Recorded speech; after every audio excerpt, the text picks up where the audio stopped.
ki, dalğanı dəyişmirsiniz və köklənirsiniz təbii ki 93 FM-ə. Mikrofon qarşısında isə mən tək deyiləm. Təbii ki, mənim həmkarım və hər gün də qeyd edirəm bunu, çünki qeyd etməsəm alınmır. Ömürgün yoldaşım Səma mənimlə bərabərdir və dəyərli qonağımız var. Xoş gördük hər birinizi. Hər vaxtınız xeyir olsun 93 FM-in dəyərli dinləyiciləri. Hər birinizi xoş gördük, xoş eşitdik. Gününüz uğurlu olsun. Bəli, bugün bir saat ərzində günümüzün daha da uğurlu olması üçün biz sizlər üçün çalışırıq və biz gəldik ki, biznesin nəbzini maraqlı qonağımızla bərabər bir yerdə tutaq. Və əziz dinləyicilərimiz, xatırladım ki, bugün də yenə bizneslə bağlı maraqlı xəbərlərimiz olacaq. Həm xəbər deyərdim, həm də maraqlı faktlar olacaq və günün sualı olacaq. Və ən nəhayət hər gün olduğu kimi bu gün də çox maraqlı, məhsuldar bir müzakirəmiz olacaq. Mən sizə zaman qonağımızı təqdim etməkdir. Təbii ki, zamanıdır. Bu gün bizim qonağımız praktik psixoloq, iqtisadçı, ailə məsləhətçisi və qadın koçu xanım Bilalova bizimlə bərabərdir. Xoş gəlmisiniz. Teşekkür ederim. Hoş gördüm. Mənə də çox xoş oldu sizi görmək. Belə özdə ailə birliyi bir yerdə çalışması xüsusi bir zövq verdi mənə. Ümid eləyirəm ki, çox olar belə birliklərin sayı. Həm bizneslər yaxşı inkişaf eləyər, həm də büdcə bir yerə gələr də, ailə qatını sağlayarlar. Bu gün biz həm də sizinlə biznesdə psixologiyadan danışacağıq. Təbii ki, hər sahədə insan psixologiyası çox önəmlidir. Çünki insan psixologiyası nə qədər təmiz olarsa, o qədər öz sahəsində, öz həyatında, istər şəxsi, istərsə iş həyatında uğurlu fəaliyyəti, uğurları daha çox olar. Bu gün təbii ki, çox maraqlı suallarımız var. Düşünürəm ki, siz də çox belə deyərdim, o suallara uyğun maraqlı cavablar bizə təqdim edəcəksiniz. Başlayaq söhbətimizə. Məncə də başlayaq. Bir də xoş gəlmisiniz. Sizi xoş gördük. Təşəkkür edirəm. Hərçənd biz bayaqdan başlamışıq. Bəli, biz əslində efir başlamamışdan qabaq qadın koçu görəndə artıq özümü saxlaya bilmədim. Dedim ki, artıq məsləhətlər alım. Biraz siyasətdən, biraz ondan bundan danışıb, indi isə keçid alırıq mövzumuzla bağlı danışmağa. Bəli, mövzumuz iş həyatında psixoloji dayanıqlılıq olacaq. İlk sualımız istərdim ki, psixoloji sağlamlıq necə qorunmalıdır? İnsanın öz sağlamlığını qoruması ayrı məsələ. İnsan özünün həkimi olmalıdır. Amma bəs psixoloji sağlamlığını necə tənzimləməlidir?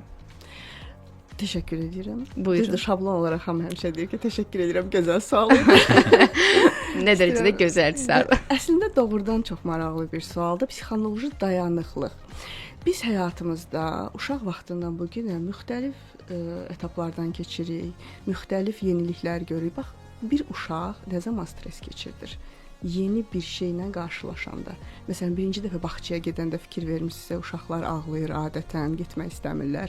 Məktəbə gedəndə həmin şey yaşanır. Bunlar hamısı nədir? Bunlar uşağın keçirdiyi stressdir.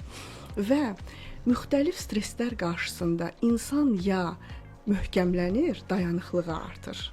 Çünki yenilikdir onun üçün. Ya da orada sınacaq. Məsələn, görmüsünüz ya yox, bəzi uşaqlar, mənim təcrübəmdə olub, yanıma gətirmişlər. Uşaq bir dəfə sırada itmişdi, birinci sinif şagirdi idi və ondan sonra məktəbə getməkdən imtina eləmişdi.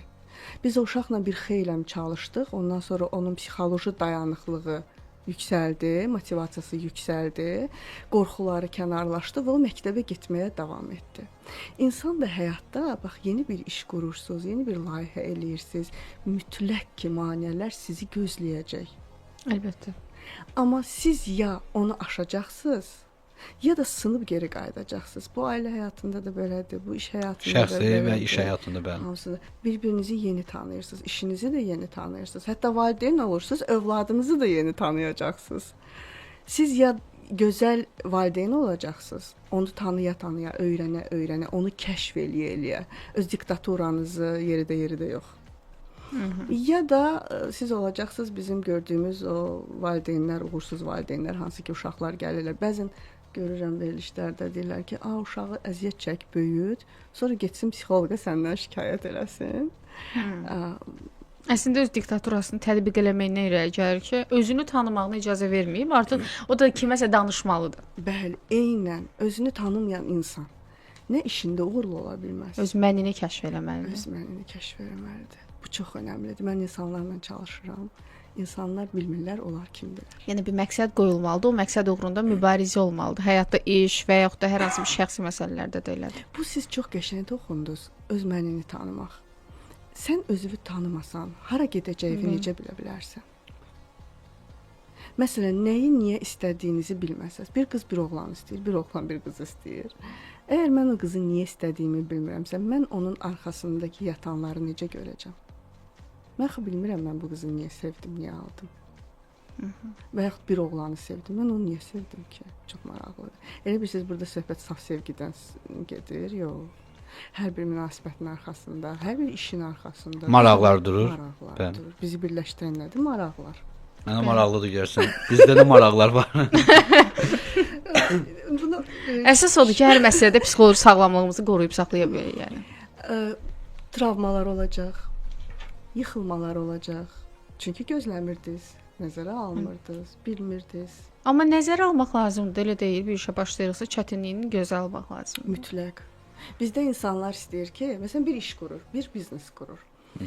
Əlində müəyyən bir məbləğ var, risk eləmir ki, mən bu pulu Birdən yatırım, nəsə iş qurum, deyir birdən işimi batıraram, birdən belə olar, əlimdəki pul da çıxar. Bəs risk nədir onda? Risk də gözə almaqdır. Risk o pulu, o məbləği sən Könüllü olaraq yatırmağındır. Sən bu pulu gözdən çıxart. Ya sənindir, ya da sənin deyil. Ya o pul sənə pul gətirəcək, ya da sən onu itirəcəksən. Amma bilirsiniz yaxşı tərəfi də nədir? Bunun bir tərəfi. Bir filmdə izləmişdim. Deməli xanım müğənni olmaq istəyir. Yaşlı vaxtlarında çıxır opera teatrında bir konsertdə çox bərbad da səsi olur. Həyat yoldaşı da həmişə bunu qorumaq üçün çalışır ki, bunun yəni pulla adamlar tutur, gətirir, otuzdurur orada ki, əl çalsınlar. Axı xanımın səsi pisdir. Və bunun səsini kimsə gizlindən plaka yazır və öz səsini eşidəndə çox bərbad hiss eləyir ki, mən belə oxuyuram və xəstələnir, düşür yorğan döşəyə. Yoldaşı gəlib onun yanında əyləşir, o baxır ona, deyir, onlar deyəcək ki, o pis oxudu. Amma deyə bilməyəcəklər ki, o oxumadı. Bir cəsarət məsələsi var əslində burada. Bir cəsarəti Siz bunu toplayıb elədiniz. səhnəyə çıxa bilirsə, Siz bu işi qurdunuz, siz Bəli. bu biznesi qurdunuz. Ən azından müəyyən bir yaşa çatanda, dönüb geriyə baxanda mən nəsə eləmişəm. peşman olmayacaqsınız ki, mən niyə eləmədim? Hə, kaş ki eləyərdim, əvəzinə yaxşı ki elədim və pis də olsa da, yaxşı da olsa mənim Mən halım. bunu elədim. Bəli. Çox maraqlı müzakirəmiz gedir. Təbii ki, dinləyicilərimiz də bizə yazır. Dinləyicilərimizdən həm sual var, həm də günün sualına cavablar var. Təbii ki, onları səsləndirəcəyik. Fasilədən sonra qaydanda dinləyicilərimizin də suallarını səsləndirəcəyik. Bir daha xatırladım ki, əziz dinləyicilərimiz, siz də qonağımızda suallarınız varsa, təbii ki, 055 934 90 93 nömrəsinə suallarınızı yaza bilərsiniz. Bugünkü mövzumuz bizim təbii ki, İş həyatında psixoloji dayanıqlılıqdır. bəli, bizim psixoloq qonağımıza suallarınızı ünvanlaya bilərsiniz. Davam edirik söhbətimizə. Bəli, davam eləyək. Rəqabət mühiti ümumiyyətlə hər bir sahədə var. İstər şəxsi məsələlərdə kimlənsə kim arasında artıq siz başa düşürsüz o kimlərsə. Bəli. Rəqabət gedir. Və yaxud da elə Xanımlar da şəxs. rəqabət O içindədir, xanım- kişilər də rəqabət içindədir. Bəli, bəli. Onlar da bir-birlərinə baxırlar. Uğursuzluq qorxusu. Rəqabət varsa uğursuzluqda qorxu var. Qısqanclıq İstərsən nədən doğur? qorxudan. Rəqabətdən. Rəqabətdən. Bəli. Bəli. Məndən daha yaxşı biri ola bilər. Bəs bu insanın motivasiyasına necə təsir eləyir bu dediyim rəqabət mühiti və uğursuzluq qorxusu? Motivasiyada insan necə, yəni salırmı, yoxsa əhvalını mı qaldırır? Kiminə görə əhvalını qaldırır, kiminə görə onu əhvaldan salır. Bu insanın psixotipinə görə dəyişir. Baxır ki, qarşımızda necə bir insandır. Əgər qarşımızdakı insan inadkar, hədəfyönlü bir insandırsa, O həzz alır elə deyil. onlar həzz alır. Mən fikir vermişəm onlara. Həyatlarına da baxıram, həyatları başdan ayağa macəra və maneələrlə doludur. Və onlarla çalışanda deyirəm ki, sən görürsən, sən bu şeyləri özün çəkirsən həyatıva. Çünki sənə qələbədən çox o qələbəyə gedən yol var. Sənə o xoşdur. Sən ondan güc alırsan. Və çatır buna, bu hədəfə çatdı. Görürsüz, deyir ki, burada nə var idi ki? Daha yüksək bir hədəf qoyur özünə. Orda rəqabət, orada maneələr, orada insanlarla gəlirlər şikayətə. Atam qoymadı, anam nə bilim mane olur. Oradan filan dostum şərikli iş qurmuşduq, gəldi mənə belə elədi. Baxıram ki, bu özü bunu çəkir həyatına. Ona bu lazımdır ki, o bundan güc alsın və sübut eləmək istəsin ki, bax, görürsüz mən necəyəm, görsən mən bacardım, görsən mən sənə də keçdim. Əslində Sübut özgüvən eləmək. sayılırdı o. Hə. Özgüvən olmayan insanlar kiməsə özünü sübut eləməyə çalışır ümumiyyətlə həyatda. lap dərinə getsək, ailə tərəfindən uşaq vaxtı təsdiq olmayan uşaqlar. Bəli, bəli. Öz Siz mənliyini bir tapır. fikir verin o uşaqlara. Sübut elə bir növ bütün dünyaya sübut eləməklə əslində evdə atasına, anasına sübut eləmək istəyir ki, siz mənə görməzdən gəlirdiniz. Amma mən çox dəyərli biriyəm. Əslində nəyi görməzdən gəldi? Onun xarakterini, onun bacarıqlarını. Çünki valideyn özünü o uşaqda kopyalayırdı. Valideynlər bəzən özləri ilə uşaqlarını səhv salırlar. Bəli. Və öz yetərsizliklərini köçürdür uşağının üstünə. Haşiyə çıxacağam. Çox maraqlı bir şey gördüm mən insanlarla çalışanda. O ana ki özü özündən narazıdır və o uşağı ki ona oxşuyur. Ən çox problemi o uşaqla olur. Məsələn, qızı ilə. Özünü götürüb köçürüb qızın üstünə və deyəndə də deyir ki, qızım elə bir kopya mənəm və özünün həyatda elədiyi Eyni surətini çıxarır orada. Eyni öz səhvlərini müəyyən bir yol keçib, o da bir səhvlər eləyib axı. Nəsə eləyib, nəsə alınmayıb, nəsə yaxşı nəticələnməyib. İndi düşüb qızının üstünə ki, sən burada səhv addım atırsan, sən orada səhv eləyirsən, onun addımlarını kontrol etməyə çalışır və yaxud atalar da eyni şey eləyə bilərik. Ora biz gəlib çıxa bilərik. Adı suallarınızı ünvanlaya bilərsiniz. Mən istərdim xanım belə deyim. Biz keçək suallarımıza. Çünki dinləyicilərimiz də gözləyir ki, onların suallarını cavabsız qoymayaq. Hazırda 2919 nömrəsindən bir dinləyicimiz yazıb ki, mən ədalətsizliyə, haqsızlığa əsla dözə bilmirəm. Təkcə özümə yox, kiməsə qarşıda haqsızlıq gördükdə istəyirəm nəsə edim, qarşı çıxım. Bu da mənə problem yaradar düşüncəsi qarşımda dayanır. Belə bir dilemma yaşayıram. İş yerində stresi necə idarə edə bilərəm və psixoloji dayanıqlığımı necə artıraram? Ümumiyyətlə bu mövzuda düşüncələriniz mənim üçün maraqlıdır. Məncə iki suala əsaslandırıb Bəli, iki sual üzərində. İki sual üzərində, bəli. Ədalətsizlikdən Gəlin başlayaq. ədalətdən danışaq. Mən biraz Nietzsche'nin də fəlsəfəsinə ünvilvari orada toxunaram ədalət məsələsində. Çox böyük ehtimal ki, bu xanımın özünə qarşı uşaq vaxtı ədalətsizlik olub, haqsızlıq olunub. Travması var, bəli. Və əslində biz birini xilas eləməyə çalışanda biz heç kimi xilas eləmirik. Biz xilas olunmamış bizi xilas eləməyə çalışırıq. Necə incə məqamda əslində. Bəli, bəli. Bizə kənardan elə görünür ki, biz o insanla eləyirik. Kiməsə yaxşılıq edir. Əslində özümüz elədiyimiz yaxşılıqdır. Bəli, bəli. Bizə edilməyən yaxşılığın bir növ kompensasiyası. Mənə eləməyiblər, mən indi eləyim. Gəlin ədalətə biraz baxaq, ədalət mövzusuna. Ədalət ümumiyyətcə nədir? Ədalət sözünün mənası bərabərlik deməkdir. Ərəbcədən tərcümədə. Bəs bərabərlik nədir? Düşünün ki, mən çox düşündüm bu mövzu üzərində və Nietzscheyə də ona görə müraciət elədim ki, bu ədaləti tapım. Çünki hamı ədalətdən danışır, amma bu qədər də ədalətsizlik var. Yaxşı, bu söz varsa, deməli bunun bir qarşılığı da var da, amma cəmiyyətdə baxırsan yoxdur. Güclünün zəifə əzdiyi bir dünyada yaşayırıq biz. Hansı ədalətdən danışırıq? Gəlin heyvanlar aləminə baxaq. Güclü heyvanlar zəif heyvanları parçalayır. Bitkilərə baxaq. Daha güclü bitkilər, günəşə çıxışı yaxşı olan, torpaqdan suya alan, daha kökləri, toxumları güclü olan, belə dedik, genetikası güclü olan bitkilər inkişaf eləyir. Eyni ağacdılar, amma bu biraz zəifdir. Bu inkişafdan qalır. Hansı bərabərlik? Əslində sözünüzü kəsirəm. Tarixin mərhələlərindən gələndə də feodal muzlu söhbətlərinə də qayıtsaq, güclü və qul temalarına gəlib çıxmış oluruq. Eynən, bəli. Yəni birinci bunu başa düşmək lazımdır ki, biz güclünün zəifi, əzdiyi bir dünyada yaşayırıq. Bu yenə dediyim kimi insana da aiddir, bitkiyə də aiddir, heyvana da aiddir.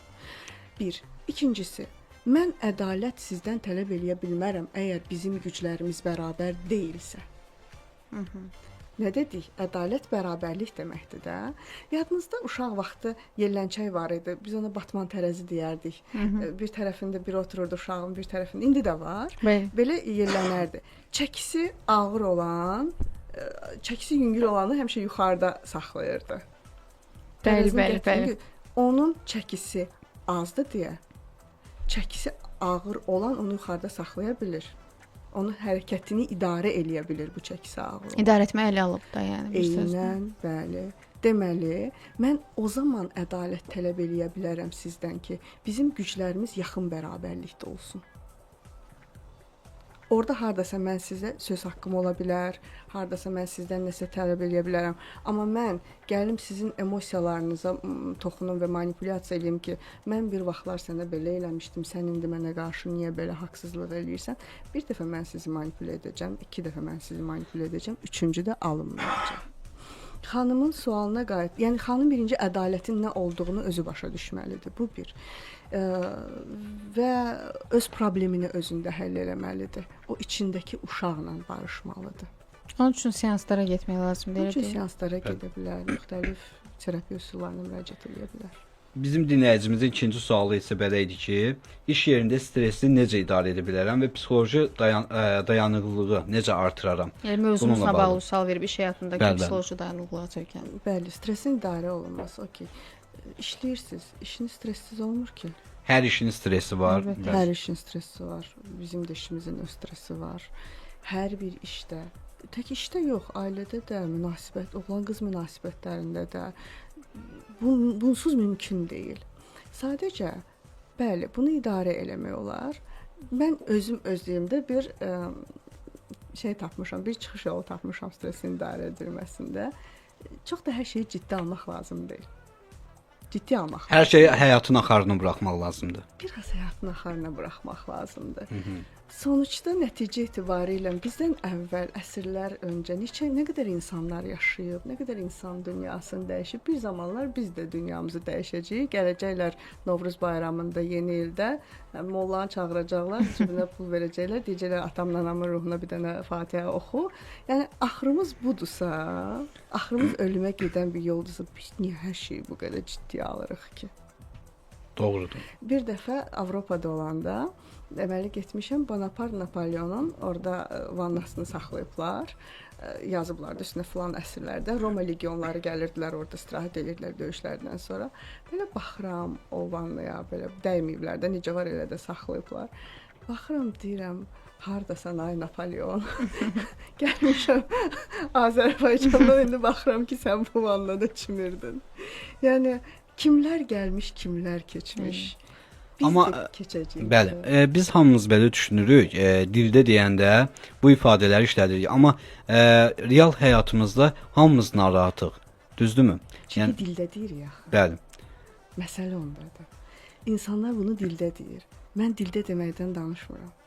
Mən bunu qəbul eləməkdən danışıram. Amma qəbul etmək də hər insan üçün asan deyildi. Yəni hər insan onu qəbul edə bilmir. Bəli. Təbii ki, o da bir yol olmalıdır. Bir də biz nə zaman narahat oluruq, nə zaman qorxuruq? Kimisə özümüzdən böyük görəndə. Eynən. Uşaqlar valideynindən niyə qorxur? Valideyni özündən böyük görür. Bəli. İşçi müdirdən niyə qorxur? Müdir özündən böyük. Üstün gördüyü üçün. Heç vaxt heç kəsi, heç bir iş yerini, ümumiyyətlə heç kimi özünüzdən üstün görməyə ehtiyac yoxdur. Biz hamımız insanıq. Hamımız da bərabərik əslində. Doğrudur. Təşəkkür edirik. Digər bir dinləyicimiz 0806 nömrəsindən bizi salamlayır, bizi hazırda dinləyir. Təşəkkür edirik. Ondan sonra bizim bir dinləyicimiz var. 40-42 nömrəsindən yazıb, salamlayır bizi. Yazıb xanıma sualım belədir ki, həyatımıza girən insanların, daxil olan insanların bizim üçün doğru və ya yanlış insan olduğunu hansı hərəkətlərinə görə seçim edə bilərik? Yəni o insan hərəkətləri ilə necə biri olduğunu bəlli edə bilər?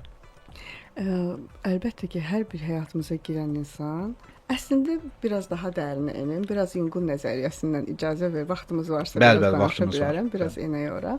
Carl Gustav Jung dedi ki, o vaxta qədər ki, şuuraltınızda yatanı üst şuurunuza çıxartmayacaqsınız, yaşadığınız hər şeyin adını tale qoyacaqsınız. Bəxtim belə gətirdi, bu adam hardan gəldi, çıxdı qabağıma, mən necə buna rastlaşdım, mən necə buna inandım. Eşitmisiniz çox söz, valideynlərimiz də bunu deyirdilər, ağlım olsaydı, bilsəydim, başa salanım olsaydı. Uşaq olsaydı. Halbuki, hər dəfə bunu deyirəm, Jung nə dedi? Dedi ki, sənə lazım olan məhz o insandır, acısı ilə, şirini ilə. Bəli. O sənin şuur altında yatır. Hətta mən arada deyirəm, subay olsaydı. Bəli. Yaralı yerdə. Bəli. Çox az qalır. Mən istərdim ki, mövzunu dəyişməyək. Qayıdaq tezdən biznesə yönələk. Bəli. Və istərdim ailə və şəxsi həyatla iş həyatı haqqında danışaq. Bu iki belə deyərdim də mövzunu balanslaşdırmadan danışaq və hansı psixoloji bacarıqlar vacibdir? Əslində qaldı mən bir daha vuruluyum ki, Akşin suallardan seçir özünə maraqlı olanları verir ha. Onu da düşün. Məncə şəxsi həyat ayrı, işin öz yeri var. Yox, sadəcə tənzimləmək baxımından, insanlara da nəsə ötürmək baxımından deyirəm. Ailə və şəxsi həyatı balanslaşdırmaq. Hiss edirəm. Bir 22 ildir evliyəm. 3 övlad böyütmüşəm. Maşallah, Allah saxlasın. Çalışıram cümləmizin inşallah. Biz də yoldaşımla bərabər bir iş qurduq. 2018-ci ildə öz biznesimizi qurduq və oradan deyə bilərəm ki, çox biraz riskli idi. Həm girim o risk mövzusuna, adam işə başlayanda necə olur? Birinci, kişi üçün daha çətindir. Niyə çətindir? Çünki ailə başçısıdır, uşaqlar var, İdarə etmə məsuliyyət də sükanın onun arxasında. üstündədir. Mən də o zamanlar o qədər də çalışmırdım, çünki uşaqlar biraz balaca idi və görürdüm ki, yoldaşım tərəddüd eləyir ki, açımmı öz işimi, açmayımmı öz işimi? Dedim, narahat olma. Çox əminliklə dedim ki, siz motivasiya vermisiniz də? Dedim, sup yeyəcəyik. Biz 90-cı illərin uşaqlarıyıq. Bizim müharibə dövrünə düşüb bizim uşaqlığımız və biz çox çətinliklər görmüşük. Və çətinlik görünmüş birində sən növbəti çətinliklə qorxuda bilmərsən. Mən onu tanıyıram, mən onu yaşamışam. Və bunu da adlayacağıq. Pis olacaq, pis olacaq. Bəs deyir, mən işdən çıxım, orada maaş var, necə olacaq? Yaxşı olacaq. Olmasa da no problem, ingilislər demişkən. İşdən çıxdı, öz işini qurdu və mən də sizin kimi gəldim o yana. Və çox uğurlu da alındı, su piyəsi də olmadı. Və işimizlə, bax sizin kimi cütlüklər, mən çox müşahidə edirəm, bir yerdə biznes quran cütlüklər ki, biz özümüz bir yerdə qurmuşuq deyə, ailə və dostlarımız da bir yerdə çalışan iş quran ailələrdir, bəli, onlarla oturub dururuq. Və baxıram ki, o ailələr daha uğurlu olur onların birlikdəliyi. Niyə? Ümumi maraqları var axı. Məsələn, iki psixoloq bir yerdə evlənəndə çox qəşəng olur bunların, çünki maraqlar ümumidir. Danışmağa sözünüz var, yeni bir ideyanız olacaq, siz bir ideya verəcəksiniz, o bir ideya verəcək, bunun üzərində danışacaqsınız, sonra dalaşacaqsınız, o razı olmayacaq. Özünü tanımış olacaq, qarşı tərəfdə tanımış olacaq. Bu sizi birləşdirəcək və sizin ayrılmağınız biraz daha çətin olacaq. Hətta mən elə bir cütlük tanıyıram, mən arvad idilər, 3 övladları var idi, yox 2 övladları var idi, biznesləri var idi ortaq. Nəysə bunlar yola getmədilər, boşandılar, şirkətlər ayrıldı. Ayrı-ayrılıqda şirkətlər gedə bilmədi, sonra təzədən barışdılar, evləndilər və bir uşaqları da oldu. Necə idarə eləmək olar ki, həm ailə olsun, həm iş? Ailə də bir birlikdir. İş də sizin ayaqda qalmağınız üçün, sağ qalmağınız üçün sizin gəlir yerinizdir. Əsasən gücü biz ailədən alırıq. Sən burada enerji yığırsan və gedib döyüşürsən, əgər bir yerdə işləmirsə deyirəm, kişini nəzərdə tuturam. Sən qazanc gətirirsən, düzdür? Sən gücü hardan alırsan? Ailən sənin komfort yerində də. Sən ailədə sənin baxımın, sənin dincəlmək, istirahət yerin. Sən bura vaxt ayırmasan və ancaq işini biznesinə, vaxtını ancaq biznesinə xərcləsən, bir də geriyə baxıb görəcəksən ki, sənin ailən dağılıb və sənin güvən fundamentin artıq yoxdur. Müəyyən saatını işə ayırdınsa, müəyyən saatını da ailə ilə bir yerdə istirahətə gedə bilərsiniz. Hər dəfə cütlüklərə deyirəm, gedin bir yerdə date.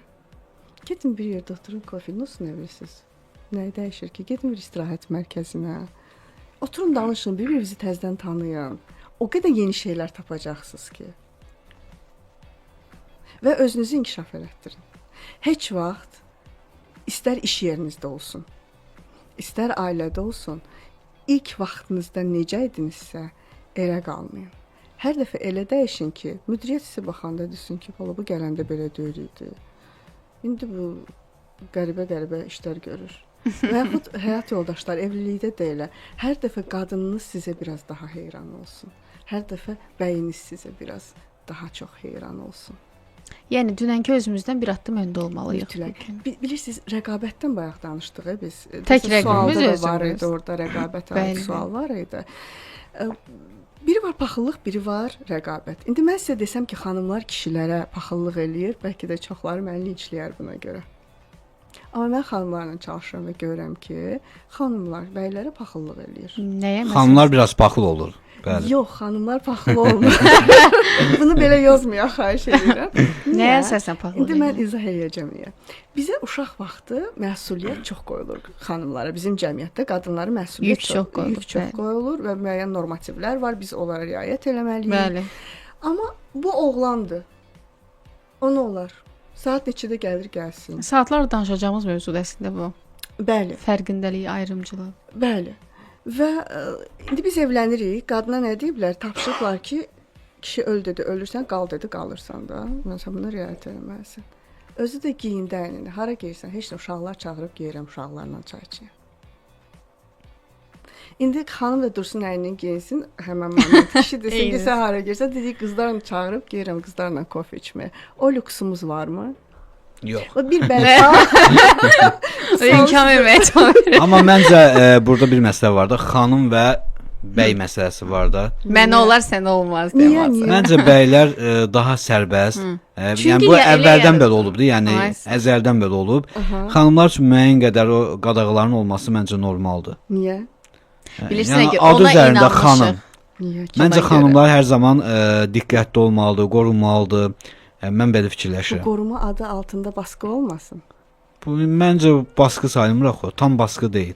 Bəs Baskı odur ki, hər şeyi qadağa qoyasan, işlə bağlı bütün qadağalar olsun, nə bilim, digər mövzularda tam hər şeydən məhrum etmə, bu məncə baskı sayılır.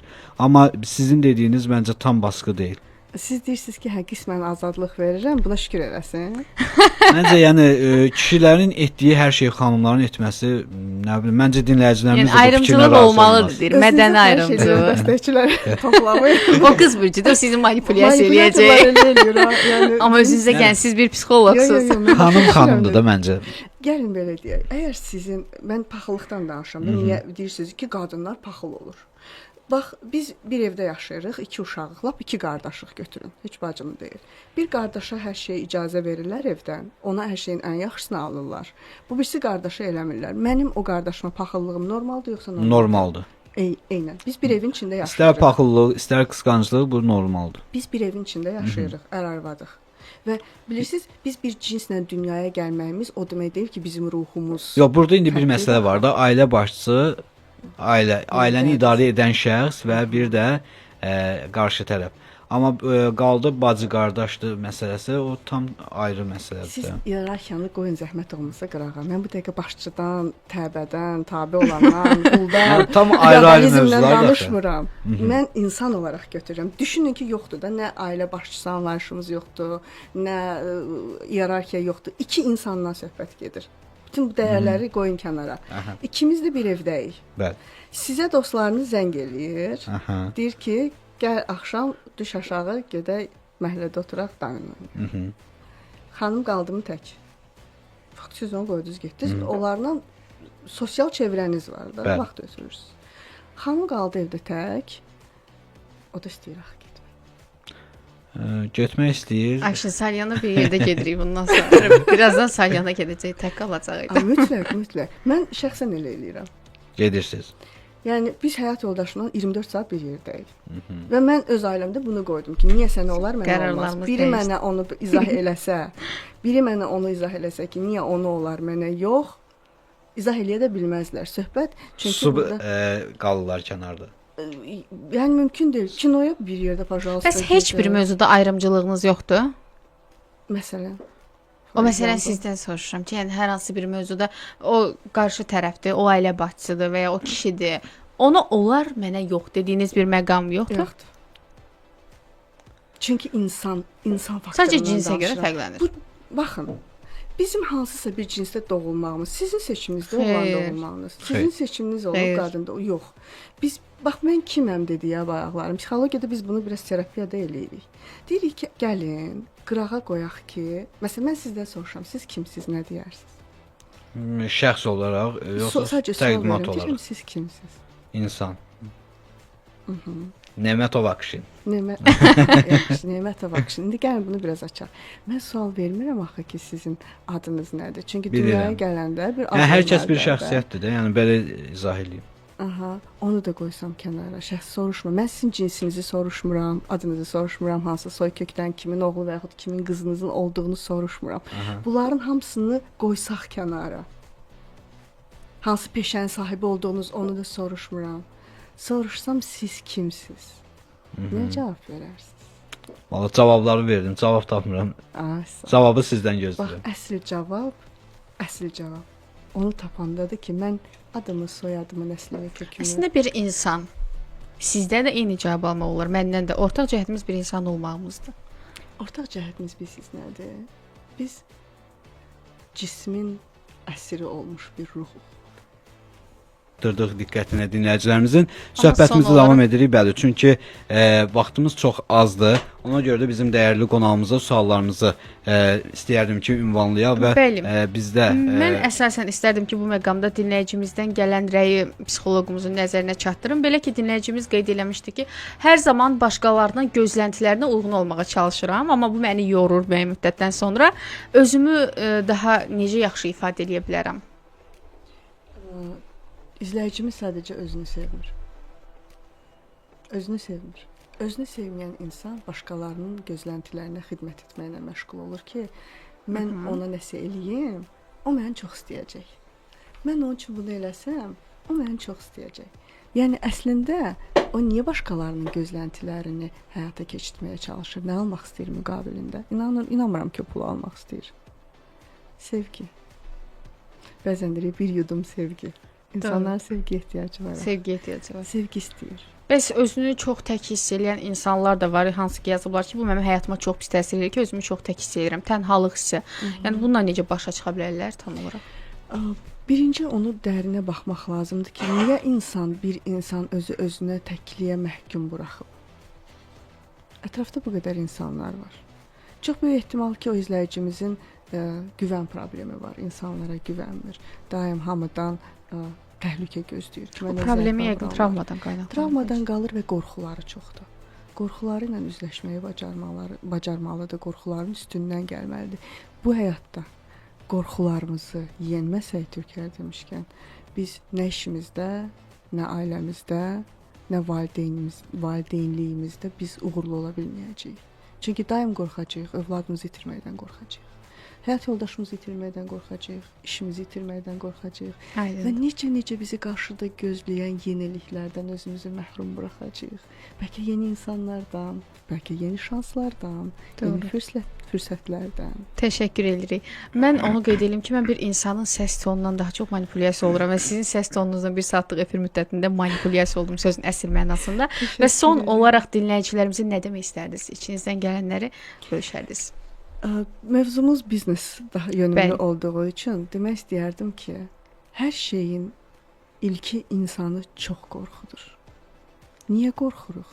Çünki bilmirik axı bizi orada nə gözləyir. İnsan əslində bilinməzlikdən qorxur. Amma bəlkə də siz ilk addımı atsaz, sizi qarşıda sizin özünüzü görmək istədiyiniz o kəs gözləyir. Bəlkə bir uğurlu iş qadını, bəlkə bir uğurlu ailə başçısı, gözəl ana. Bir sözdən cəsarətli olmaq lazımdır. Sadəcə addım atsınlar və risk və cəsarət. Bəli. İtirməyi də gözə alsınlar. Həyatı axışına buraxmaq lazımdır. Qazana bilməyəcəksiniz. Bəli. Çox təşəkkür edirik. Mən təşəkkür edirik və sonda bizim bir dinləyicimiz də əslində bizə yazmışdı. 1207 nömrəsindən də bizi salamlayırdı və qonağımızın fikirlərini təbii ki dinləyib təşəkkürünü bildirir. Biz də dinləyicimizə təşəkkür edirik. Bütün dinləyicilərimizə təşəkkür edirik. Həm bugünkü viktorinamızda iştirak edən, həm qonağımıza ünvanlanan suallara görə və hər zaman belə aktiv olmağı arzu edirəm dinləyicilərimizə. Və əziz dinləyicilərimiz, xatırladım ki, bugünkü efirimiz də artıq öz işini burada yekunlaşdırır. Sonda bir daha xatırladım ki, bugün bizimlə qonaq olan studiyamızın qonağı. Ümid edirəm ki, Akşenin günün sualı da yadından çıxmır. Yox, bu dəfə çıxmayıb. Çünki dünən mən dərsimi aldım. Bəli. Çünki qalibimizə hədiyyəni də təqdim edəcəyik. Doğru cavab qeyd edildi. Mən bir yaxın nömrə qeyd elədim. Sonuncu dinləyicimiz o proqramın əvvəlində yazmışdı. mesajlarda gizlənmişdi. Aha. İndi gördüm. Bəli. Çünki dinləyicilərimizdən mesaj kifayət qədər var. Qeyd edim ki, əziz dinləyicilərimiz, bu gün biz danışdıq iş həyatında psixoloji dayanıqlılıqdan. Qonağımız isə praktik psixoloq, iqtisadçı, ailə məsləhətçisi və qadın koçu xanım Bilalova bizimlə bərabər idi. Bir daha təşəkkür edirəm qonağımıza. Mən təşəkkür edirəm. Pozitiv bir xanımdır və söhbətimiz maraqlı alındı, amma biraz mənim işim ağırlaşdı bu efirdən sonra. Bundan sonraki məsələlər necə olacaq, onu oturub fikirləşməliyəm mən Salyanı bir yerdə efirdən gedirik. sonra. İndi görək başıma nə gəlir. Belə əziz dinləyicilərimiz, sizə də təşəkkür edirəm bir daha bizi dinlədiyiniz üçün. Doğru cavabı, sualı səsləndirək zəhmət olmasa Səma xanım. Tamam. Sual ilk milyarder şirkət hansıdır deyə soruşmuşduq 93 FM-in dinləyicilərindən. Cavabı qeyd edən oldu deyə əsaslandırdın, elə deyil? Bəli, bəli. 1207 nömrəsi qalibimizdir. Aha. Təbrik edirik. Təbrik onu da. edirik qalibimizi. Hər zaman uğurlu olmağı arzu edirik və mən tərəfindən istədim ki, cavabı səsləndirim. İlk milyarder şirkət 1916-cı ildə qurulan Ford Motor Company idi. Belə ki, bu şirkət avtomobil istehsalı ilə böyük bir iqtisadi inqilab yaratmış və ilk dəfə milyard dollarlıq dəyərə çatmış bir şirkətdir. Bəli. Və bizim dinləyicilərimizdən də 4042 nömrəsindən suala cavab gəlmişdi. O sualın cavabı yanlış idi. Cavabları səsləndirmirəm, amma dinləyicimiz bizi dinləyir indi. Gözləyir ki, onun cavabı doğrudur, yanlışdır, səhv idi. Ford Motor Company şirkətindən söhbət gedir deyən bir sözlə. 2919 nömrəsindən dinləyicimiz yazmışdı. Biraz gec yazmışdı. 0806 nömrəsindən dinləyicimiz günün sualına bağlı cavab yazmışdı, amma qalibimizi elan elədik. Hədiyyə qazanmasalar da qazanmayana. Əsas bu odur gün çox şey maarifləndilər. qazandılar. Yəni özüm daxil, yəni mən düşünürəm. Sən daha çox Mən daha çox Mən itirdim. Sən qazandın, mən itirdim. Sağ olun xanım. Təşəkkürlər. Təşəkkür edirəm. Belə əziz dinləyicilərimiz, bu günlük sizinlə sağollaşırıq. İnşallah qismət olarsa Bəli. sabah yenə dəyişməz dalğamızda eyni saatda biz sizinlə görüşə gələcəyik, amma dalğanı dəyişmirsiniz. Gözəl, zövqlü musiqilər və maraqlı proqramlar sizi gözləyir. Günün sonuna qədər 93 FM-də qalın. Özünüzə yaxşı baxın. Hələlik.